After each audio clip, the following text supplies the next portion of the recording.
ang akala nyong makakakampi ninyo na makakatulong kay PBBM, yun pala ay aahasin siya sa huli. Alam nyo na yan, na nagbabalikan na po ang dating magkaaway at ngayon nagkakampihan na po para lang po pabagsakin ang mga Duterte. Dati nga, sinasabihan nyo kung tali-talino mo, pero ang galing mo magkomento. Pero ngayon nagkomento tayo sa nangyaring administrasyon. Hindi ko nga pinapatamaan si PBBM dito, yung mga nakapaligid lang sa kanya, pero ayan na, bobo na si Peps TV, wala na sa hulog, di ba?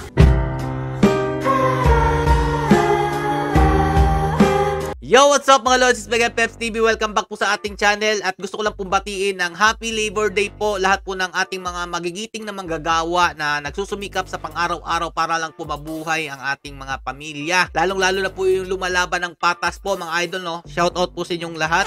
At syempre mga lodi, sa lahat po ng tagapagtanggol ng ating bansa, mga kapulisan, sundalo, Coast Guard, Navy, marami pa pong iba dyan, bombero, doktor, nurse, at kung ano-ano pa po mga lodi. Mabuhay po kayo. Maraming salamat po sa lahat ng mga ginawa nyong tulong sa ating bansa, lalong-lalo na po nung panahon po ng pandemya. At syempre po mga lodi, hindi mawawala dyan yung mga nag-retire po nating mga kababayan na dati po ngayon nagtatrabaho rin po at ngayon po tumatanggap po ng SSS pension po nila.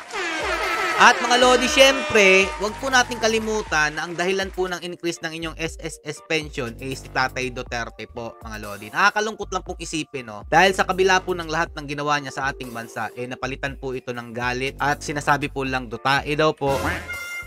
Hindi po nila binigyang respeto ang taong binabastos nila ngayon, pero yan po ang dahilan kung bakit po meron pong increase ang inyong mga sweldo, lalong-lalo na po sa sangay ng gobyerno. Tandaan nyo po mabuti yan, lalong-lalo na po sa mga guro at saka sa mga public servant po natin dito sa ating bansa. Ang dami po kasi nagsasabi dyan na ito daw po si Duterte, wala naman daw po ginawang mabuti sa ating bansa. Paalala ko lang po sa inyo, nandito po tayo sa Pilipinas. Kapag nagbago po ang ating administrasyon, kung ano man po yung ginawa ng kabutihan nung nakaraang administrasyon, yan po gagawan po ng kasamaan at kawalang hiyaan para lang po mapalitan po ito ng galit ng mga tao. Yan po ang realidad dito po sa ating bansa mga idol. Pansinin nyo, kahit sino pong presidente ang maupo sa ating bansa, pagkatapos pong umupo niyan, meron pong ibabatong kaso, kasiraan, mga bagay na hindi naman ginawa, yun po mangyayari po sa kanyang pagbaba. Yan po ang nangyayari ngayon mga lodi. Kaya po gumising po tayo mga lods. Hindi ko naman po sinabi na si PBBM ang pasimuno nito mga lods. No? Pero papakita ko lang po sa inyo ang diferensya po ni Tatay Digong. Dati, nung nag-SSS pension increase po mga lodi, wala na pong eche boreche. Pero ngayon mga lodi, pahirapan po mga lods ang pag-increase. At meron po tayong nakausap mga idol, no, na tumatanggap po siya ng claim sa pagkamatay po ng kanyang sundalong asawa. Dati po in-increase po yan ni Tatay Duterte. Pero ngayon mga lods, nung pagdating daw po ng administrasyon ni PBBM, tinanggal daw po yung iba pong natatanggap po nila na benepisyo galing po sa yumao niyang husband mga idol. Yan po mga lodi, no, nakakalungkot isipin, no. Pilit po ni Tatay Duterte inangat yung mga sweldo po ng iilan, mga guro, mga sundalo, pulis. Pero mga lodi, meron daw po di umanong mga binawas diyan pagdating daw po ng administrasyon ni PBBM. Ayun nga po mga lodi, sabi ko nga po sa inyo, kung ano man po yung ginawa na kabutihan ni Tatay Duterte, mababago po yan pagkababa po niya. Ganyan po talaga dito sa Pilipinas mga lodi. Pero ulitin ko, hindi ko naman po sinabing si PBBM ay may pakanahan.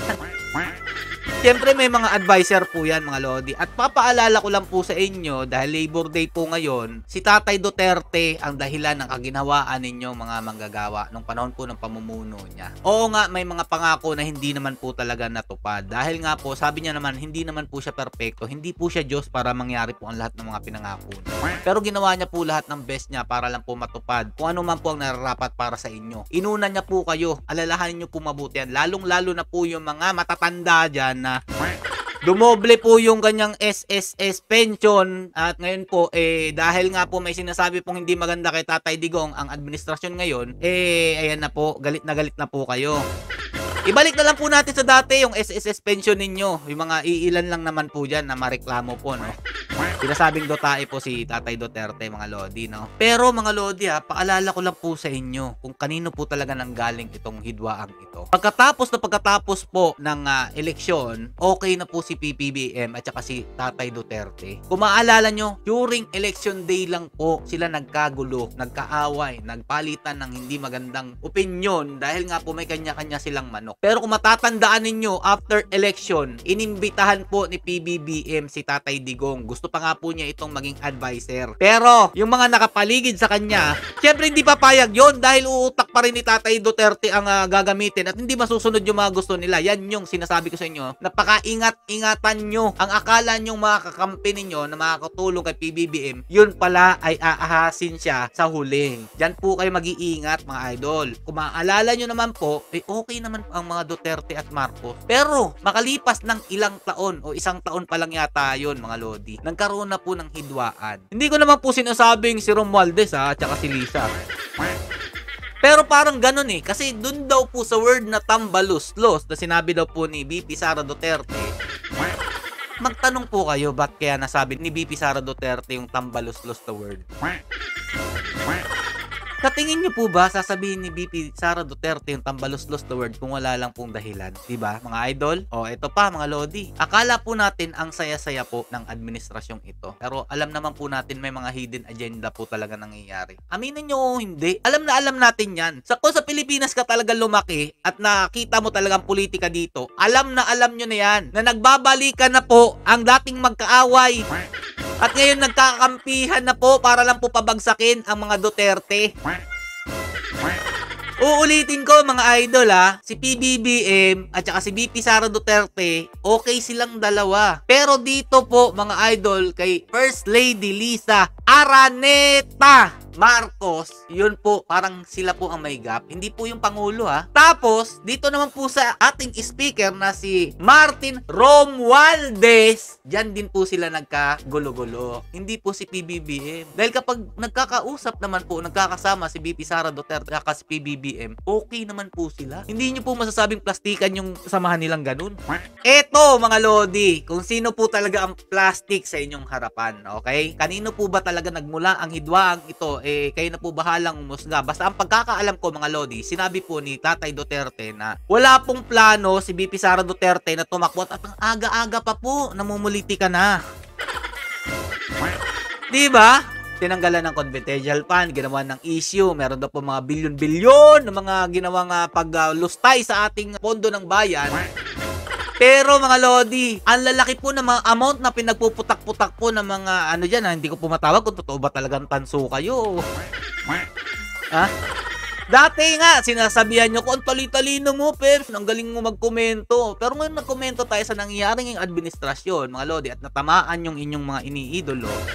Hindi ko nga pinapatamaan si PBBM dito, yung mga nakapaligid lang sa kanya, pero ayan na. Bobo na si Peps TV, wala na sa hulog. Diba? Ganun kayo. Gusto nyo laging yung papuri, nasa sa inyo lang. Dapat walang masabing hindi maganda.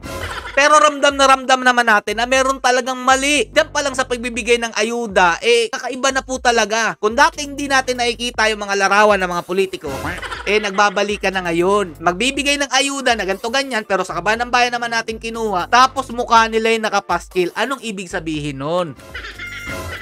Wala lang yon. Ngayon, mga lodi, nung gumanti po si Tatay Duterte dahil sa pangbabastos nyo na po sa kanyang anak na si VP Sara Duterte, pinapalabas nyo na po na ng lustay ng ilang araw na confidential funds. Dito na nagsimula ang lahat. Tapos pinalalabas nyo na si Tatay Duterte ang unang nagsalita ng masama kay PBBM. Ang gusto lang naman po ni Tatay Duterte magsalita po si PBBM pero wala siyang ginawa. Gusto niyang malaman kung ano ba talaga nangyayari, kung totoo ba yan, kung totoo bang ganto ang binaparatang nila kay VP Sara Duterte. Pero hindi po siya nagsalita. Kaya po nagalit po si Tatay Duterte. At ngayon, mga lodi, kapag meron tayong pinapakitang video sa inyo about po sa mga nakapaligid kay PBBM, alam niyo ang sagot lang ng mga nakasuporta kay PBBM? Ayan. Alipin daw po ng China si Tatay Duterte. Dapat, nung time na nagbibigay ng bakuna ang tinuturing yung kaaway ng ating bansa na mananakop na ang China, mga lodi, doon pa lang nagpuputak na kayo. Yang inaaway nyo na bansa, yan po ang dahilan kung bakit po nabuo po yung mga bridge dito sa ating bansa, yung Skyway. Sila po ang may kagagawan din yan. Isa pa, yung bakuna po, libreng binigay po sa atin ng lugar po ng China. Pero yung pinagtatanggol yung Amerika, hindi po yan tumulong sa atin. Bagkus, binigyan pa tayo ng napakalaking utang yan dahil binayaran po ni Tatay Duterte yung mga bakunang ipinadala dito galing po ng Amerika. Kung hindi ako nagkakamali. Tapos yun yung sasambahin nyo. O ito mga Lodi para po sa panghuling video. Kahit sino pa po ang umupong presidente ng ating bansa, kahit ngayon nga po ay nararamdaman pa rin natin, si PBBM na po ang nakaupong presidente, ganun pa rin po. Meron pa rin po kukontra sa kung ano man po ginagawa. Sabi nyo po mabuting presidente po si PBBM, magaling na presidente, pero andyan pa rin po sila. Ano pong ibig sabihin nito mga Lodi? Hindi po tayo marunong makontento at hindi po tayo marunong manindigan. Hindi po perpekto ang mga presidente at alam po yan ni Tatay Duterte mga idol. Kahit siya po sinabi niya, yung mga pangako niya na may napako po talaga pero at least ginawa niya po ang lahat. Kahit sino pa po nakaupo dyan, tanggapin nyo na po yan. Huwag po kayong mga bulag, huwag po kayong mga bingi. Alam nyo na po yan. Paano po magbabago ang ating bansa? Paano po tayo uusad kung ganyan at ganyan pa rin po ang inyong paninindigan? O nakikita nyo naman po mga Lodi, bumabalik po sa dating sistema. So hanggang dito lang po mga Lodi. Sana po naintindihan nyo po ang aking binahaging video ngayon. Happy Labor Day po ulit sa inyo lahat. Stay safe and God bless you all. Peace. Inom na po kayo ng maintenance nyo sa HB.